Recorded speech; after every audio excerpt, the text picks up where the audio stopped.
play of the game from way down. True, silence. Rainer getting absolutely A team wipe. The living bombs going. Oh my goodness, the ring. Bob says Nico gonna find Rainer.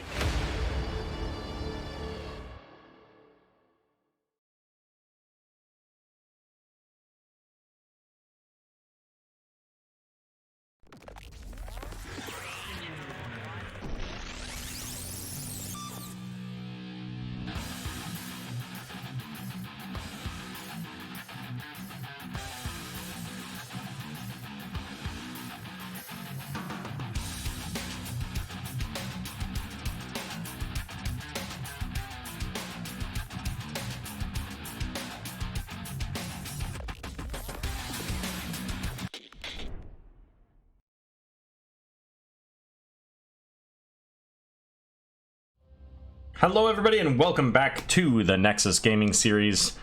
Today we're doing some replay casting here and we're going to see a matchup between I Must Feed and Team E-Lite. And I believe that's correct, not Elite, it's E-Lite. If I'm incorrect in that, or if I'm correct in that, feel free to speak up, let me know that I got it right. But this is a Division D East matchup between these two teams here. This took place in week 5, so just after the holiday break. And we're all set up and ready to go, but let me show you where we have our maps here. Our map bans from I Must Feed. We had the bans out onto Alterac Pass and Dragonshire. For Team E-Lite, the bans on Braxis Holdout and Tomb of the Spider Queen. And our first game is going to be on the Battlefield of Eternity. Let's get this game loading here. Alright, so just to take a quick peek here at the bans. Since this is a replay cast, I can't show the draft or anything like that, but we do have the ban information. So I Must Feed banned out the Kel'Thuzad, Alarak, and Vala. Team E-Lite banned out the Anduin, Anub'arak, and Deathwing. And we are all set up and ready to go for game number 1 between I Must Feed and Team E-Lite. We'll start over here on the right because that's where I put us. On the right, we have Team E-Lite. It's going to be Aura Luna playing the Oriole, Jungle Jim on Li Ming, Delta Sniper playing Zul'jin. It's kind of a, can't quite tell. Oh, that's Zax behind him. Okay, Crypto Knight playing the Uther, and Iron Maiden playing Sonya. Over here on the left, John Goodman going to be playing the Imperius, Lister Fiend on Lunara, Corix on the ETC, Miles on the Greymane, and Sudden Bears on the Rhaegar. That is I Must Feed. Alright, so gonna be Bone Slicer. So holding on to that Grievous Throw so that the increase in damage sticks out for longer. And Li Ming's gonna get a little bit of poke damage onto the well, but it's not enough to even break the shield. So Corix looking a little bit of a dangerous play there from Jungle Jim. I think if more than just the ETC had rotated down, they could have potentially killed that Li Ming there. What else do we have? So we do have for Uther, we've got Hammer of the Lightbringer, so he's looking for those auto attack stacks. We've got the Aether Walker from Li Ming, so getting the additional damage on her magic missiles. Swift Sweep for Oriole, so she's able to get those what is that called? Anyways, that ability. Sacred Sweep, there we go.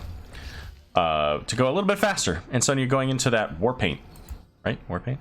Yeah, getting that additional healing out of her auto attacks. So fighting into Imperius here so far has Imperius down to half here. Let's check out what's going on down here though, as Crypto Knight's going to get taken out by Greymane. First Blood going over to I Must Feed.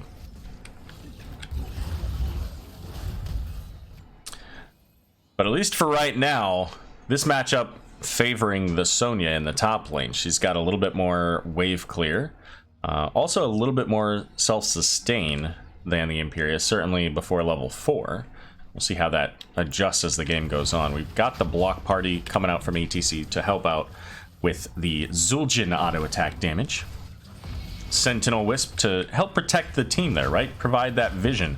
Well, I don't see a Wisp out there. There's no Wisp down here, there's no Wisp up here, so we'll see if Listerfiend can remember to throw that out there here soon. And this is a double support comp here from Team E-Lite, so their race potential is a little bit lower overall, I think, between the Greymane and Lunara taking Nature's Calling here at 4. That's pretty significant value. Even Rhaegar can do, you know, some moderately decent race here. But we're gonna have just straight up the face-to-face brawl between John Goodman and Iron Maiden. Ultimately, John Goodman's gonna walk away from that chicken race. But after tapping here, might even still... Oh my god! Oh man, Iron Maiden looked so good, and then suddenly minions. Oh. Alright, so on to the Immortal here. We've got I Must Feed already working on it with Greymane and Lunara. This is going to go to halftime very quickly. And we have here the beginnings of an Ore build triumvirate. So getting that additional cooldown reduction, as well as the mana return. The mana return being the big bonus there that came with Li Ming's adjustments here a short while ago. But I don't think there's any question that this race, having already been at halftime, goes over to I Must Feed. And they will get the first Immortal of the game, pick up their globes. The Immortal is going up into top lane here, so some would expect we'll see the Imperius head down into the bot lane after the team makes it up here, gathering that XP. We already see Sonya making her way down here as well, so she's ready to go. Working on these minions, keeping the XP going. Sitting at about the halfway point, just a little less for Uther on his auto attacks. 6 stacks so far for Zul'jin on his auto attack quest. And now with level 4 here, Imperius is going to be a little bit sturdier when taking that fight into Sonya. At least as long as he's got his Molten Armor available. The level 7's coming up for I Must Feed. They are able to get the wall and ultimately the well out of this top lane. That's all for now. ETC is going to zone out the team here. The Arcane Orb missing there. ETC is going to get the Detainment Strike into the wall, but the Power Slide keeping him alive, at least for the moment. Now, is this enough for Team E-Lite to pick up the Siege Camp? Now, Zul'jin throwing out those auto attacks, but ETC's got a knockback here, which he did get off and almost died for it. So it is going to be the camp going over here to Team E-Lite. Now down in the bot lane, we've got our 1 versus 1 face-to-face duel between Sonya and Imperius. Imperius pulling back when that whirlwind coming out. Up, Crypto Knight, however, is in danger. Greymane diving in even. I've never actually noticed. Did you guys notice this grayish or purplish effect around Greymane's claws? Is that from his inner beast? I've never actually seen that.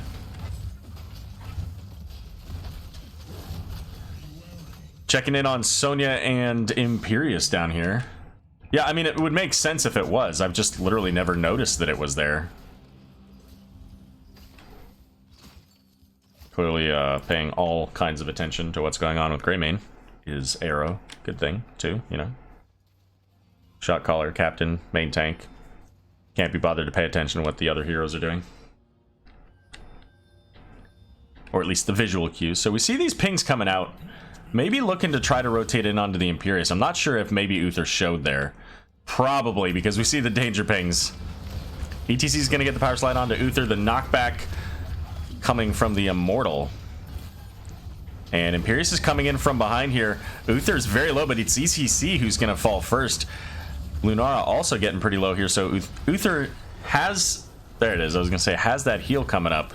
So he's going to be just fine, although Imperius soaking in the bot lane. They want to try to get to level 10 here. They're half a level away definitely ahead in the race to level 10. But that's going to give the opportunity for Team E-Lite to make it to halftime first, with a rather commanding lead as well. Very little damage coming out onto the Immortal here from I Must Feed. Now, I think that they need to consider a little bit of defense on this. They probably can leave just one person. But level 10 is now available for I Must Feed. We got that Mosh Pit, the Cursed Bullet, the Ancestral Healing, Angelic Armaments, and Leaping Strike. CETC going for that Mosh Pit is going to get interrupted by the Detainment Strike, but doesn't matter. Lunara, rather, is going to jump in, get the kill onto the Uther. A lot of ultimates used there. Although I guess Lunar's is on a pretty short cooldown. And with the aggressive positioning here, it's going to be very difficult for Team E-Lite to get any immortal damage on this before level 10s. So I think that ultimately this is going to go over here to I Must Feed. Good bush check, though. I mean, Zul'jin checking that bush really needed to make sure that they were aware, hey, is anybody sitting here? They're not going to pull the camp. I think they wanted to, clearly, because they tried to do it there, but they waited just a moment too long. Probably waiting for that ETC to go away so that they didn't have to worry about an engage. But either way, I think they would have had the engage, because they would have been able to see once the Immortal was out there. So we got Taz Dingo, Wrath of the Berserker, Resurrect, Wave of Force, and Divine Storm here. So ETC's again getting interrupted out of the mosh almost instantaneously. That was so fast that I can't imagine it was on purpose.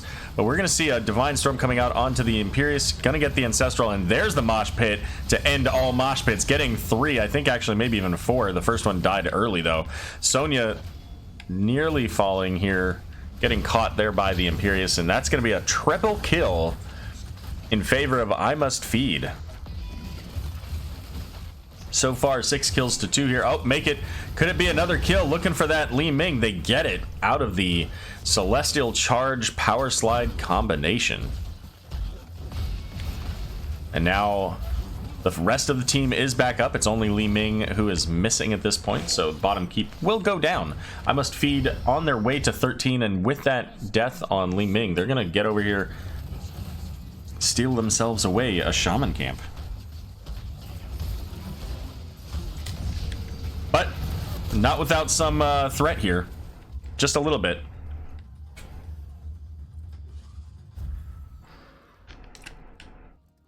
And there's the 13s here. So Imperious going into the increased healing. So certainly going to help out his dueling with Sonya. Uther finally getting that level 1 talent completed here. That's going to give him the additional cooldown reduction on his Hammer of Justice with his auto attacks. Hey, there's that Lunara Wisp. Also of note, we do have the Speed Medal giving movement speed, but also Wizened Duelist giving Greymane that additional auto attack damage, so long as he doesn't die. Now Sonya's a little far forward here. We see this rotation coming up. We see pings up here in the corner. Can Imperious get the charge? He cannot, so he's going to dismount her. And she's going to spin to win here, try to make it out. Curse Bullet's going to come out, and that is going to be one more kill going over to I Must Feed. Good rotation, identifying the solo laner being a little bit far forward, trying to gather that XP. And then, even if you can't get the stun, being able to just knock them off their mount, still high value.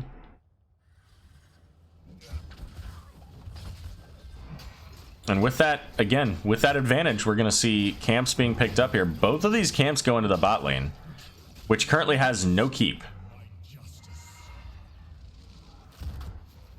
This, in all seriousness, all but secures this Immortal, I think, for I Must Feed. I mean, this has to be dealt with. Somebody's got to address it. Defending on this Immortal, they're already down a talent tier. We're going to see that rotation coming in. ETC looking, does get knocked back, has the Mosh Pit available. Gonna see the Uther here. Curse Bullet coming out. Uther getting deleted. Lunara not done yet. Wants to go in a little bit more, but they don't need to. Right? They got the 2 kills. Or I'm sorry, they got the kill. They got the 2 camps. and they can trigger halftime here. Get things moving on. Are they going to do the same thing again? Are they going to get the Sonya? ETC's going to show in the visions, as is Rhaegar. So they are just going to get that XP, finish up the Immortal here. It's almost done. This is going to be a full health Immortal, but level 13 is now available here for Team E-Lite. Stun going out on Imperius here. They don't have the Sonya. This is a super questionable play. Uther's going to fall there. Lunara looking for the Oriole, is going to get it there. Mosh Pit going out ultimately doesn't end up landing because Oriole's already dead. Taz Dingo coming out, but against a Lunara, you know he's definitely dying at the end of that. And that gives level 16 now over to I Must Feed, and with a full shield Immortal, I mean, this keep is a certainty, and very well could be threatening core.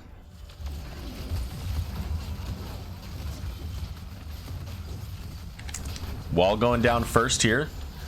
Team says we don't need to wait for that mid wall. Let's get around here. Immortal will catch up eventually.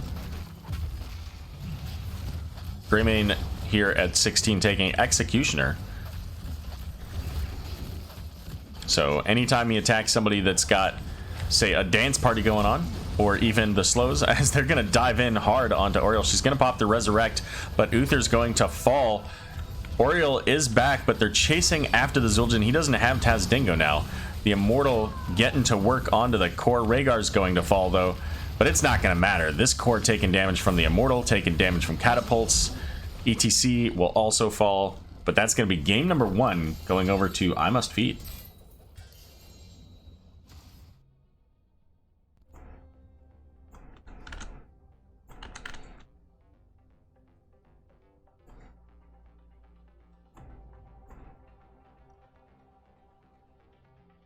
Did I show the... Yeah, I showed the maps. Champ News Pernova. I'm going to call you Champ. Thanks for the follow. Appreciate you being here. 14 kills to 4. So, you know, this was a pretty dominant shoving out of I Must Feed. Both of these teams are relatively new to NGS, although some of these names are certainly familiar to others in NGS here. So certainly not necessarily new heroes, but new teams. But I Must Feed has a pretty strong showing so far this season. They played some off-season events as well. Had the Zul'jin Distillery Invitational, which I don't believe they did very well in. I think they were in the upper of the 2 brackets there, and ultimately were one of the lower teams in that bracket. And Zul'jin Distillery was a Division C, Division D teams, primarily a couple of Division B teams. So ultimately ended up being a very challenging road for I Must Feed. But they did get some time in, some practice. So, you know, playing against some tough opponents gives them the opportunity to get better. And I think that that's really helped them here in NGS this season to perform. Oh, what? Okay, well. Gonna need a moment while the game loads the BOE that we just left, because, you know, derp. There we go. All right, so we are going to be going to Cursed Hollow for game number 2. Give me just a moment to update our teams, put the details in. And let's see, this was picked by Team E-Lite.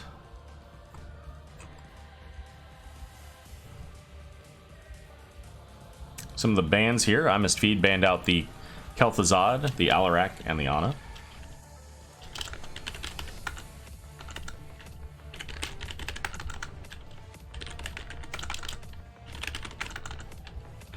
And on the other side here, we banned out from Team E-Lite the Deathwing, the ETC, and the Li Ming.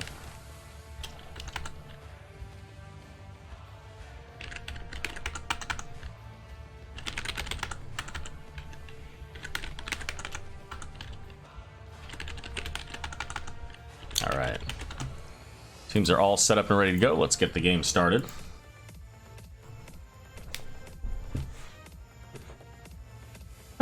Well, while this is loading, let me just tell you what I got going on the rest of this weekend here. So tonight, I've got 2 live casts. Make sure you stop by for those. One of them, they start at 8:30. The other one's at 10 o'clock. Gonna have a couple more replay casts tomorrow afternoon, around the same time or so. And then the final match for the week is gonna be Sunday night at 11 o'clock. It's gonna be one of the teams we saw earlier, Phoenix Rising Onyx, versus You Are Not Alone. So you don't want to miss that game. That's number 1 versus number 2, and You Are Not Alone currently undefeated.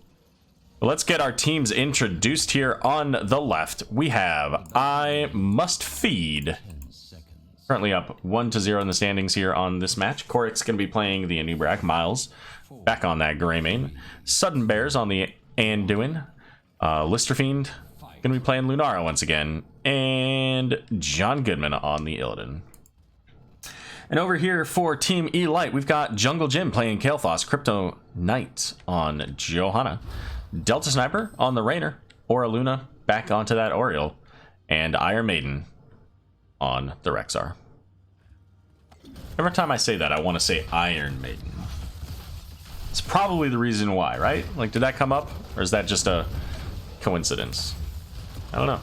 So we've got Flare coming out from the Rexar here, looking for that additional vision to protect Rexar from any potential rotations. Now, that being said, not the level 1 talent that reduces damage from minions and mercenaries, so it's going to be a tall order, if it's even possible, for Rexar to solo camps, to solo bosses, rather, on this map. We got that ace in the hole. Swift Sweep once again here. Kael'thas going into Mana Addict, looking for globes, and the Hold Your Ground for Johanna, with that additional shield and cooldown reduction. Both teams working on their initial camps here. So we're going to see the Siege camp being picked up by Team E-Lite.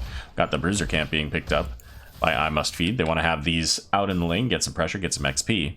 And then presumably they'll swap.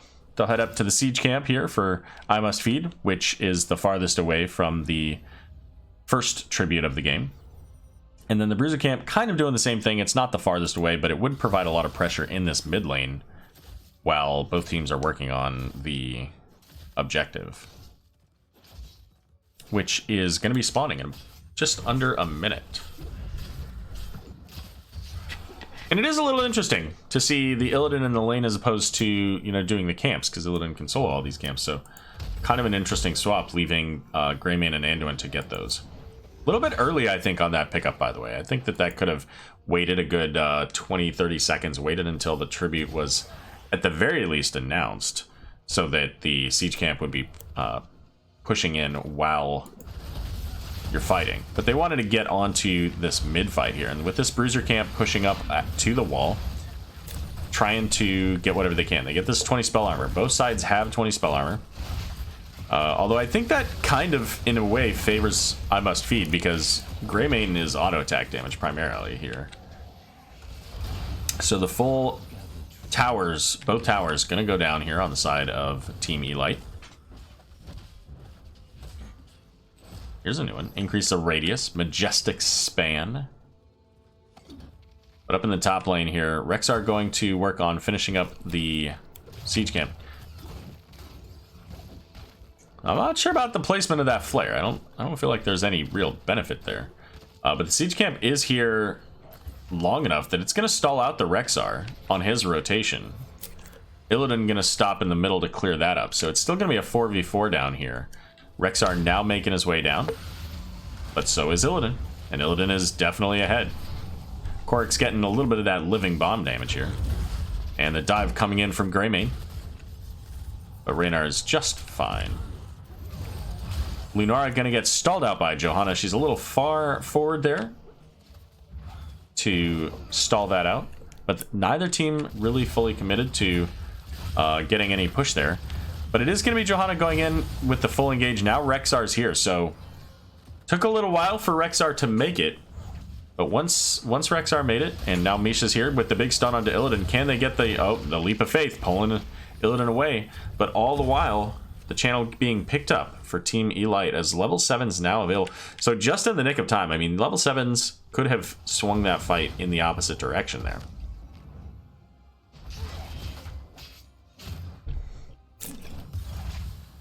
We're going to see Rexar making the trip all the way back to the top lane.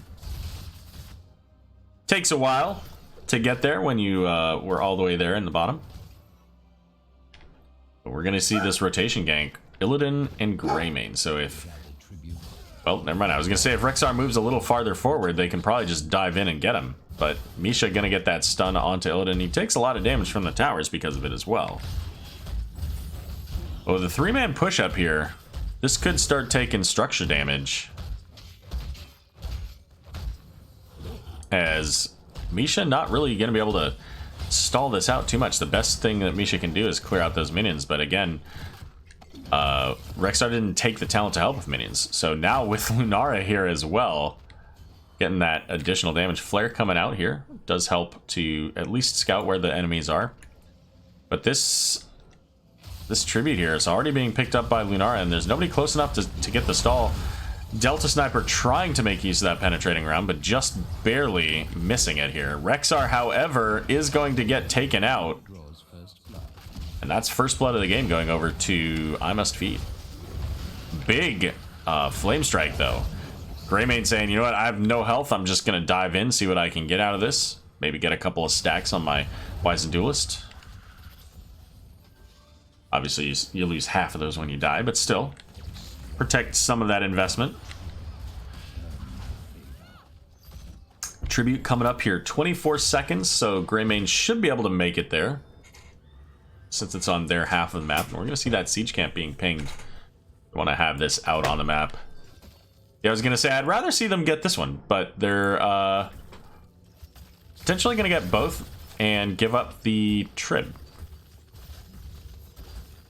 With Illidan all the way in the bot lane there, I don't think that I Must Feed can really stall this out long enough.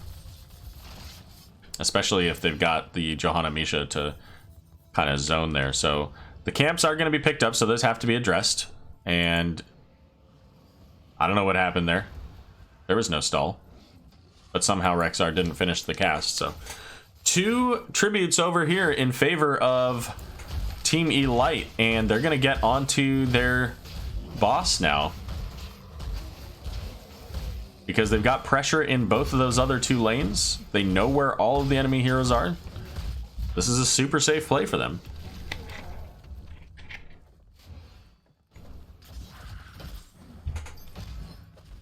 And that boss is going to be pushing in the bottom lane. With Greymane and Lunara down here, we're not going to see a double blast play, but we do have level 10s for both teams. So let's take a quick peek here. There's the Cursed Bullet. We also have the Cocoon, the Leaping Strike. Illidan hunting in, looking for the Kael'thas here. And also the Light Bomb for the Anduin. Over here for that was I Must Feed. Over here for Team E-Lite, we got Unleash the Boars, Resurrect, Hyperion out of Raynor, Phoenix from the Kael'thas, and Blessed Shield for Johanna. So the boss is going to get cleared up. Doesn't take too much damage off of the fort here. Illidan versus Rexar in the top, so Illidan should have Hunt some point in the middle of this fight, so he likely can get here before Rexar can.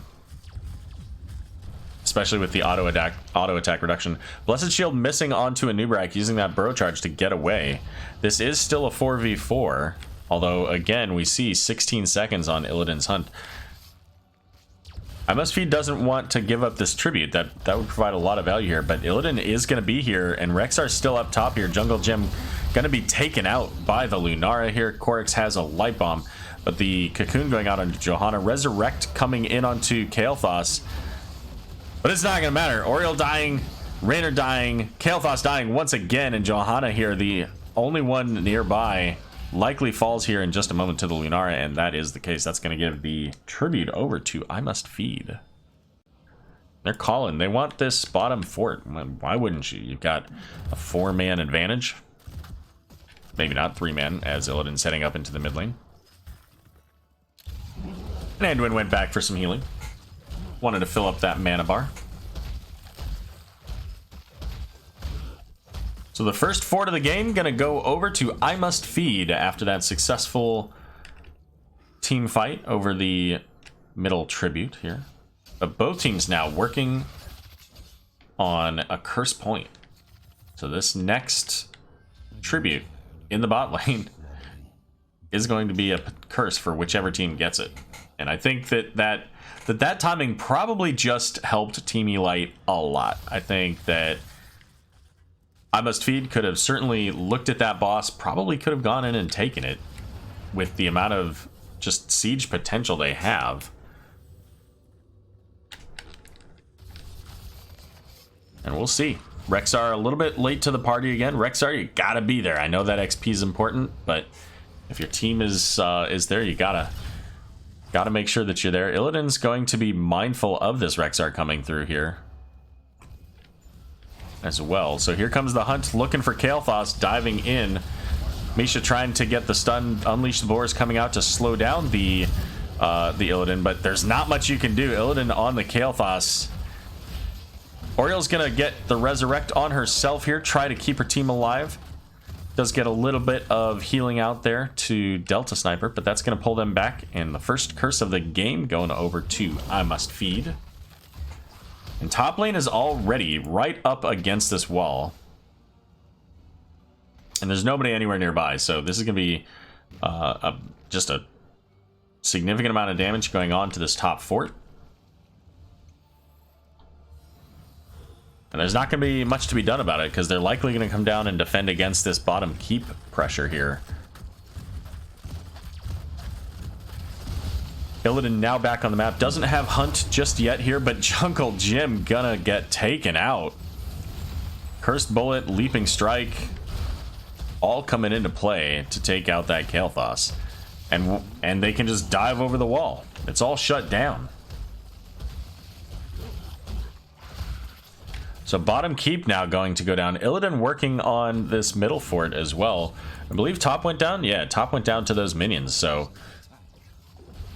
whole lot of value out of this first curse.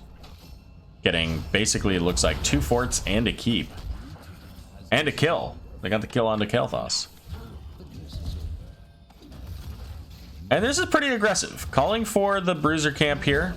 Everybody is still up, or back up I should say, on the side of Team E-Lite, and they're gonna sniff this out. They're gonna get the kill on a Nubrak, maybe? Bro charge out with the living bomb, so he's gonna spread the living bomb. They're not gonna get that kill, but they are gonna keep going here. The cursed bullet going out onto, I think, Kael'thas. Kael'thas gonna get hunted here by the Illidan. The detainment strike just missing there.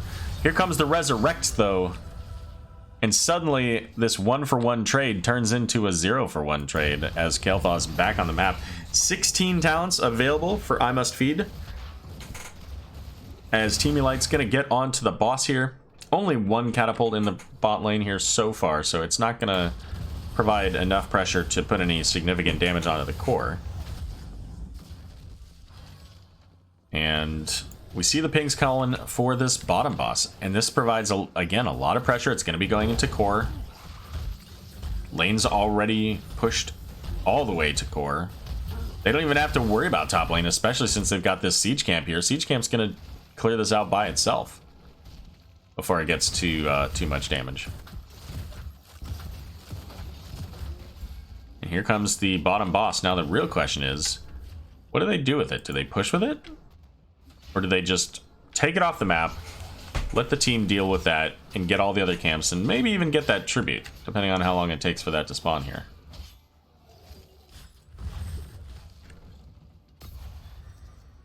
And right now, that's what they're working on. Again, the siege camp is still working on clearing out this boss. Minions are working on the siege camp, though, so a lot of additional support into this boss. That fort will ultimately stay up. Boss not quite enough to take it out. Team E-Lite does not necessarily have to go defend this tribute. They do have their level 16s now, though. The tribute means a curse in their favor. It's only 1 point for I Must Feed, as Rexar gonna get... Does he have Feign Death? He does have Feign Death, okay. So he's gonna get just taken straight to 0, but he's gonna fall anyway there. Here comes the resurrect. John Goodman falling low on the Illidan here. Gonna get the leap of faith out. Greymane sitting about half health, sitting in that Bruiser camp that mage given the 20 spell armor. So once again, the fight ultimately technically going in favor of I Must Feed. Making use of the Resurrect, though, brings them right back to even.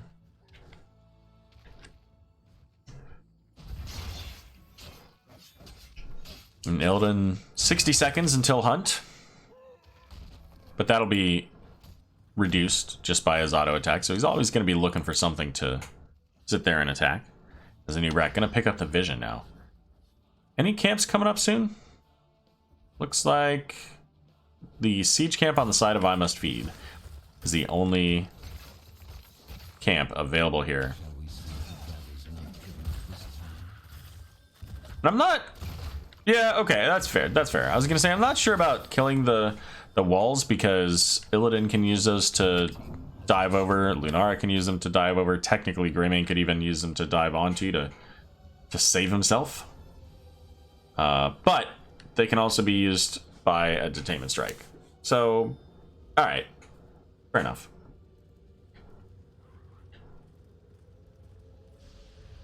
And here comes tribute number, I don't know, 6, 3, 4, 6, 7.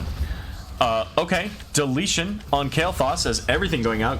Auriel going to fall as well, and Raynor. The combination there just so perfect to get Kael'thas taken out in a brief moment. The CC chains with the Cursed Bullet. And there's a couple of catapults on the core here. Lunara getting the jump over Auriel here. Auriel has no hope. And I think that's a bit of a double entendre. She had no hope, and she also had no hope with the dot coming from Lunara on her. And with those kills here, I Must Feed says, you know what, we're already here. Let's finish this game. We got level 20s. And the Cursed Bullet going out just to help to get that last attempt to kill onto Rexxar. They're not quite able to get it. Rexxar sitting at exactly 100 health. So overall here, a 2-0 victory here for I Must Feed. 16 kills to 5 in this second game.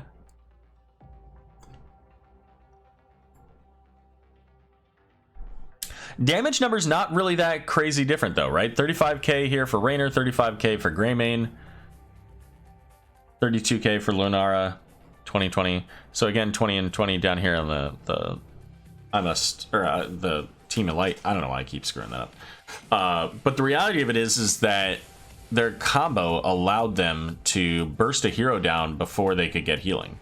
So if you can kill a hero, then that's a couple thousand damage, as opposed to if they're going to get consistent healing, then it becomes 5, 6, 7, 10,000 that you have to overcome.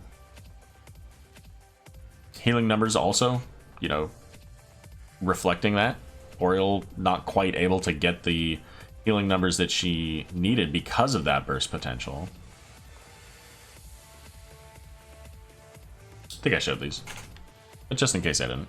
Yeah, I did. Desperate Prayer, probably not even used, but it was there nonetheless. All right, 2-0 victory. I Must Feed over Team E-Lite in Division D East. Let's take a look and see where these teams are in the standings. And make sure we have the right numbers here. So we have 10. All right, so I Must Feed after that 2-0 domination puts them at 15 points, right behind Zul'jin Distillery and just ahead of Probius and Ban Cho. Team E-Lite at 5 points currently. And you can see here the Division D had several new teams to NGS overall, and you can kind of tell that for the most part the new teams having a little bit of a struggle getting used to the competitive environment here. Team E-Lite has 5 points, Phoenix Rising Amethyst has 5 points, One More Fight has 4 points. Game of Throws is no longer part of the division. They withdrew, so ultimately they had 1 point. So, you know, definitely having a little bit of a challenge against some of these more veteran teams who've been around for a good long time. Now, I Must Feed is is one exception to that. They're a fairly new team, but they're doing pretty well here in Division D East so far for the season. And I think a lot of that is attributed to their off-season time, getting time in off-season events and practicing and all that. So looking forward to seeing how some of these teams play out for the rest of the season. I'd like to see, you know, Phoenix Rising and One More Fight and Team E-Lite, you know, be able to get some opportunities against these veteran teams going into the playoffs, sticking it out and seeing where they come in Season 9. You know, it takes a season to really feel out your team and get everybody on the same page. But that is going to be it for our replay casts today. Again, make sure that you stop by here tonight at 8:30. It's going to be Wholesome Halfwits versus Goodbye Forever. That's a Division A matchup. And then immediately following that, we've got Better Than Bots versus Can't Counterpick Stupid out of C West. And C West is a very tight division. A couple of days ago, it was 2 points separating first place from 7th place. We actually saw the 7th place team go to first place because of a 2-0 domination. So you're going to want to make sure you catch that matchup there. And then again, tomorrow we've got some more replay casts. So keep an eye out on the NGS Discord. The replay cast tomorrow will be Virtual Murky Slayers versus Phoenix Rising Diamond. That's going to be a Division A match. And Calculated Throw Hadamura Drift versus Lubu. So C East. So getting all of the various divisions here this weekend. Let's see who is up and doing things today. What do we want to send everybody out to? You know what? I don't know what Gen Jesus is doing, but I'm gonna send you over to him. Looks like he's playing some Storm League, so you guys enjoy some Storm League play. Hope you have a wonderful afternoon, and we'll see you guys all later this evening. Have a wonderful day.